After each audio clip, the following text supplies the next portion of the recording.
Radhe Radhe everyone. दशहरे का पूजन आप कैसे कर सकते हैं, आज की इस वीडियो में हम यही देखने वाले हैं। दशहरा पूजन की सरल परंतु संपूर्ण पूजा विधि आपको देखने को मिलेगी, तो वीडियो को बिना स्किप करे एंड तक ज़रूर देखिएगा। तो देखिए, सबसे पहले हमने इस तरीके से अपना जो है मिट्टी से और गोबर से थोड़ा सा चौक लीप लिया था, और उसके बाद यहाँ पर मैं ये हमारा जो चौक मांडा जाता है दशहरे के लिए वो मान रही हूँ। कुछ लोग कहते हैं ये रावण बनाया जाता है, कुछ लोग कहते हैं भगवान रामचंद्र जी बनाए जाते हैं, तो सब लोगों की अलग बात है। हम लोग इन्हें जो है रावण कहते हैं, तो मैंने यहाँ पर ये बना लिए हैं हल्दी से और आटे से। और जैसा कि आप लोग भी जानते ही हैं कि रावण बहुत ज़्यादा ज्ञानी था, उसे बहुत महाज्ञानी कहा जाता था, और ऐसा माना जाता था कि अगर रावण थोड़ा और समय तक जीवित रहता तो ऐसा कहा जाता है कि वो धरती से लेकर स्वर्ग लोक तक की एक सीढ़ी बना देता, इतना ज़्यादा ज्ञान था उसमें। और ऐसा कहा जाता है उसकी सिर्फ और सिर्फ अंत का यही कारण था कि ज्ञान के साथ साथ उसमें अहंकार आ गया था। तो ऐसा भी माना जाता है कि हमें कभी भी अहंकारी नहीं होना चाहिए। तो देखिए, ये मैंने गाय के गोबर से थेपड़ी बना ली है, गोल गोल छोटी छोटी। तो हम लोग तो इसे थेपड़ी ही बोलते हैं, आप लोग क्या बोलते हैं प्लीज मुझे कमेंट में जरूर बताइएगा। ऐसा कहा जाता है कि ये रावण के 10 मुंह होते हैं, और आप इसे गाय के गोबर से ही बनाइएगा, भैंस के गोबर से इसे नहीं बनाते हैं। और आपको कहीं गौशाला वगैरह में गोबर आसानी से मिल जाएगा, और आपके आसपास हो तो आप वहां देख लीजिएगा। लेकिन अगर उसके बाद भी आपको नहीं मिल रहा है किसी भी प्रकार से, तो अगर आपके पास सूखे उपले हैं छोटे छोटे तो आप वो रख सकते हैं। और अगर मतलब उपले गोबर कुछ भी नहीं है तो कोई बात नहीं, आप इसकी जगह पे आटे की लोई बना के 10 वो रख लीजिएगा, तो आप वो भी रख सकते हैं। तो आप आटे की रखें या गोबर की रखें, तो उस तरीके से आप रख लीजिएगा, 5 इस तरफ या 5 इस तरफ, या आप 2 ऊपर 2 नीचे और 3 दोनों साइड में, जैसा भी आपको ठीक लगे आप इस तरीके से रख लीजिएगा।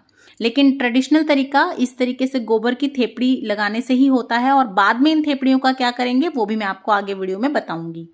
तो देखिए, इस तरीके से हमने दोनों साइड पर हमारी ये जो गोबर की थेपड़ी थी 10 वो रख ली हैं। और ये देखिए, ये कुल्हिया होती है, हम लोग इसे कुल्हिया ही कहते हैं। इसके ऊपर सब इसके कंठ पे ना ये आप इस तरीके से कलावा बांध लीजिएगा, और अंदर वो जो खील आती है फीकी वो, और ऊपर इस तरीके से हम पताशा रख देते हैं एक ढक्कन की तरह। और इस तरीके से हमें ये 10 तैयार करनी होती है। और ये जो मिट्टी की कुल्हियाएं होती है ना, ये बहुत आसानी से जो कुम्हार वगैरह होते हैं जहाँ से हम ज्वारे बोने के लिए लाते हैं, वो तोला लाते हैं या घड़िया वगैरह लाते हैं, वहाँ बहुत आसानी से मिल जाती हैं। लेकिन अगर आपको नहीं मिल रही हैं तो कोई बात नहीं, आप इसकी जगह पे जो है कटोरियों में भी ये रख सकते हैं, डोने आते हैं जो पत्तल वगैरह उनमें भी रख सकते हैं। तो इस तरीके से आप 10 जगह रख लीजिएगा। इस तरीके से पहले खील भर लीजिएगा, उसमें पताशा रख लीजिएगा, और उसको भी अपनी पूजा में इस तरीके से आप रख लीजिएगा। और इसके बाद घर के सभी सदस्य को आप एक साथ बुला लीजिएगा, और उसके बाद पूजा स्टार्ट कर लीजिएगा। हमारे यहाँ पर ये पूजा विशेषकर जेंट्स करते हैं। तो सबसे पहले जो ये रावण होते हैं इनको तिलक किया जाता है, और उसके बाद थोड़े से चावल चढ़ाए जाते हैं।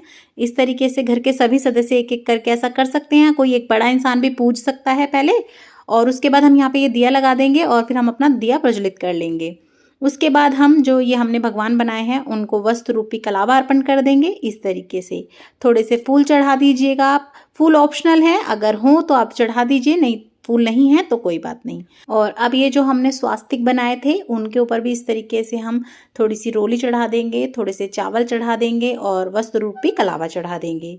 तो इस तरीके से हम इन दोनों स्वास्तिकों को भी पूज लेंगे इस तरीके से। और जो हमने ज्वारे बोए होते हैं, 9 दिन के नोरते किए होते हैं, आज के दिन वो हमें विशेष रूप से चाहिए होते हैं, और हमने ये ज्वारे लेने हैं। और इस तरीके से जो हमने रावण के 10 मुख बनाए थे, पहले इन्हें हमें रोली से तिलक करना है, थोड़े से चावल चढ़ाने हैं, वस्त्र रूपी मोली चढ़ानी है, और उसके बाद ये जो हमने ज्वारे लिए हैं थोड़े थोड़े से ज्वारे तोड़ लीजिएगा आप, और इस तरीके से इन्हें इस मुख पे रखना है। ऐसा कहा जाता है कि ये रावण के 10 मुख हैं, और इनके इन मुखों पर ये ज्वारे लगाने होते हैं हमें। उसके बाद ये जो हमने प्रतिमा बनाई है उनके ऊपर भी हमें जैसे ऊपर थोड़े से ज्वारे रखने होते हैं, जैसे कान पे लगाए जाते हैं आज के दिन ज्वारों को ना, तो ऐसा करते हैं जैसे इनके भी हमने कानों पे ये ज्वारे रख दिए हैं।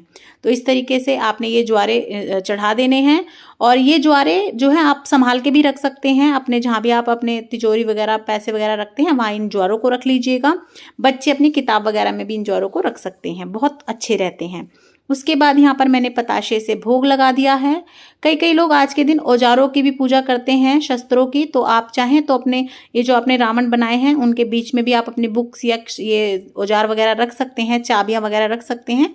लेकिन हम लोग इसी तरीके से पूजा करते हैं, तो मैं आपको इसी तरीके से दिखा रही हूँ।